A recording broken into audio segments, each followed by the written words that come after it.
The girl with empty pockets. In the mountains of a forgotten land, hidden between mist-covered peaks and valleys so deep they seemed to touch the sky, lay a village no one ever visited. Time had passed it by. Its cobbled streets were crumbling, and its houses, once filled with laughter, now stood vacant and boarded up. Nature was slowly reclaiming what was hers, twisting tree roots round old foundations and covering window sills with creeping vines. It was here, in this almost abandoned village, that a little girl named Mona made her home in a broken wooden shack by the river. She had no shoes, no school, and no family to support her. No one knew where she came from or how she survived. All the villagers had ever seen were her bright, inquisitive eyes peering out at them from beneath tangled, unwashed hair. The only sounds that ever broke the silence of her lonely existence were the gushing of the river, and the mournful cry of the wind as it rattled the loose shutters on her rickety house.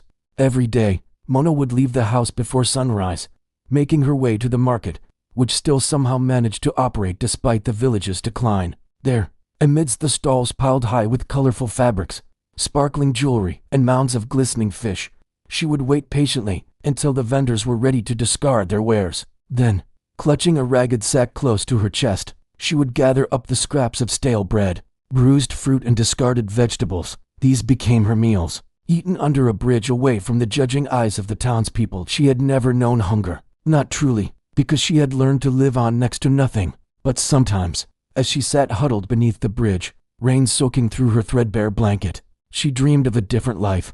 A life where her stomach didn't constantly rumble with emptiness. A life where she could laugh without feeling self-conscious or walk barefoot without drawing stares and whispers from passers-by. A life where she belonged. One morning, as Mona made her way to the market, the rising sun glinted off something strange in the river. It was a small, ornately carved wooden box half submerged in the water. Startled, Mona hesitated, then cautiously made her way to the bank. Pulling the box out of the water, she saw that it was locked, the keyhole rusted shut. But then she noticed an inscription on the side. "Open me," it read, "and all your wishes will be granted." Intrigued, Mona turned the box over in her hands. Was it a trick? Could there really be magic in such a simple thing? Whatever the reason, she brought the box home. For days, she kept it by her bed, turning it over in her hands, tracing the inscription and listening for the sound of a creaking hinge. But the box remained stubbornly locked, the promised magic just out of reach. Finally, driven by curiosity,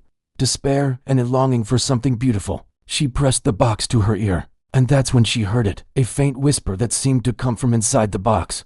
"Hold me close," it said, "and I will grant your deepest desire." Hesitantly, Mona opened the lid. Inside, nestled on a bed of faded velvet, lay a small mirror no bigger than her hand. It was ornately framed with silver, but age had dulled the metal, making it difficult to see her reflection clearly. But as she stared into the depths, the image began to sharpen, revealing not her own face, but the face of a young woman with kind eyes and flowing golden hair. "Who are you?" she asked, startled by the sudden appearance of the woman in the mirror. "I am you," the woman replied, her voice echoing from within the glass. "Or rather, I am who you can become. This mirror is a conduit to infinite magic. It can take us anywhere, anytime, even to places and times that have yet to be." Mona frowned. "And why do I have this power?" "Because you deserve it," the woman said softly, placing a hand on Mona's shoulder. "You've been through so much, endured so much loss that your heart is overflowing with sadness. If you wish to be free of this pain,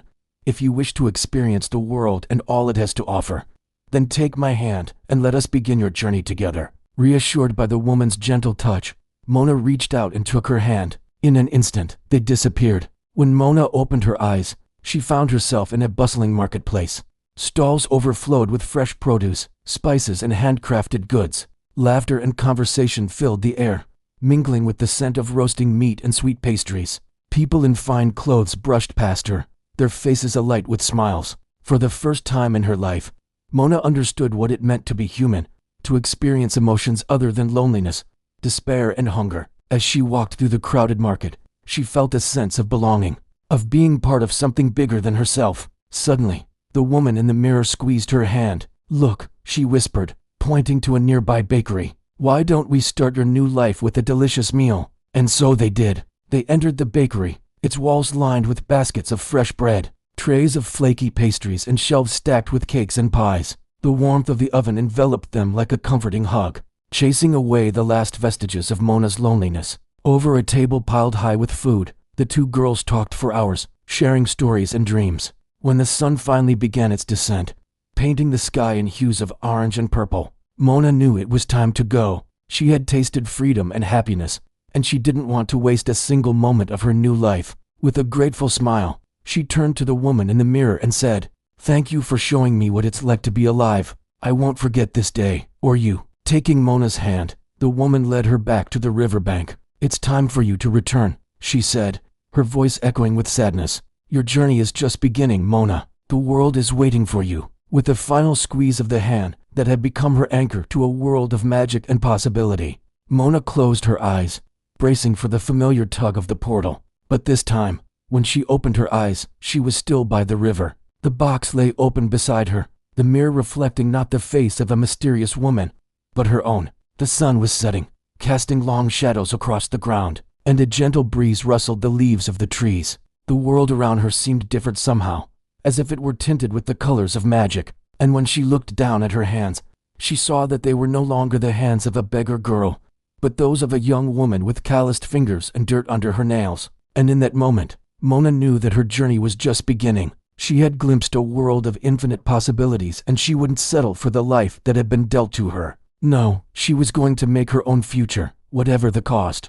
With newfound determination in her eyes, Mona picked up the box and started walking away from the river. The setting sun at her back, she walked towards the mountains, towards a future that was hers to create. Behind her, the river flowed on, carrying with it the secrets of the mountains and the whispers of magic. The old wooden shack stood empty, its windows like vacant eyes staring out at the darkening world. But by the firelight of a distant hearth, a young woman with a determined look in her eye took her first steps towards a new life.